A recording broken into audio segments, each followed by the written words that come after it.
Selamünaleyküm. Selamünaleyküm.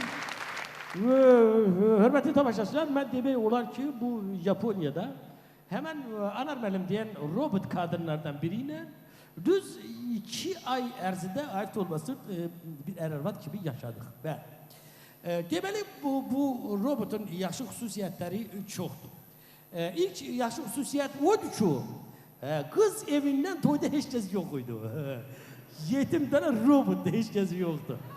Bu bir müsbət əlamət. Sonra bu kadın benim anama sidq ürəkdən ana diye müraciət edirdi. Bu da o deməkdir ki, bu cansızdır. Çünkü yalnız cansız kadın öz qaynanasına ana deyə bilər. Bəli. Ana bir çaşırdı, boy verirdi, atama da ana deyirdi. Şimdi demir parçası olmağına baxmayaraq, bunu sarıdım tepimin altına eşşək gibi çözdürdüm. Sonra bunun yaxşı xüsusiyyətlərindən biridir. Buna deyirsən ki, sen adam olmayasan. Deyir, düz deyirsən, düz deyirsən. Sonra bir yaxşı xüsusiyyəti odur ki, bezdiyin, canını yığdı boğazına, bundan boşanmaq çok asaddır. Ne zaksa gedirsən, ne erzi yazsan.